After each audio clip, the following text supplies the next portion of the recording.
High, I am Ritu and welcome back to my another mini blog. তো প্রতিদিনের মতোই আজকের সকালটাও শুরু হয়েছিল টিউশন দিয়ে। ফ্রেশ হয়ে চলে গেছিলাম টিউশনে, সেখানে গিয়ে খেয়েছিলাম এক কাপ চা। একটু টিউশন পড়িয়ে বাড়ি গিয়ে একটু ছাতুর জল খেয়ে আবারও বেরিয়ে পড়েছিলাম পড়াতে। আর আমার এই স্টুডেন্টটা নতুন ক্রিকেটের গ্লাভস কিনেছে, সেটাই আমাকে একটু পরে দেখতে বলছিল।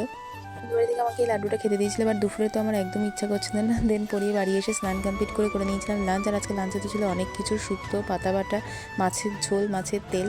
তো লাঞ্চ করে আমি একটু আমও খেয়ে নিয়েছিলাম। দেখো কাদের সাথে দেখা করাচ্ছে আজকে তোমাদের। এই বিড়ালটা আমাদের বাড়িতেই থাকে, তো রিসেন্টলি বাচ্চা দিয়েছে আর কি, কিউট লাগছে এদেরকে।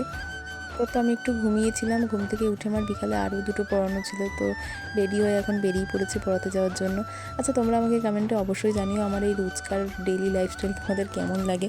মানে আমি তো রোজ একই রকমের ভিডিও শেয়ার করি তোমাদের সাথে, যে সকালে ঘুম থেকে উঠছে, পড়াতে যাচ্ছি। আসলে আমার লাইফে যেটা হয় সেটাই তোমাদের সাথে শেয়ার করি। তোমাদের আদৌ আমার এই ভিডিওগুলো দেখতে ভালো লাগে কিনা তোমরা আমাকে কমেন্টে সেটা অবশ্যই জানিও। এইভাবেই তোকে পড়িয়ে পড়ানো কমপ্লিট করে বাড়ি গিয়ে আমার আরও একটা পড়ানো ছিল, তো এইভাবেই তো আমি আমার সারাদিনটা কাটিয়েছিলাম। আর সন্ধ্যাবেলা একটু চা আর বিস্কিট খেয়েছিলাম। রাত্রের খাবারটা আর তোলা হয়নি। তো আজকের জন্য এইটুকুই। ভিডিওটা ভালো লাগলে অবশ্যই লাইক কমেন্ট শেয়ার করে দিও, আর অবশ্যই আমার চ্যানেলটাকে ফলো করে আমার পাশে থেকো। বাই, দেখা হচ্ছে অন্য ভিডিও।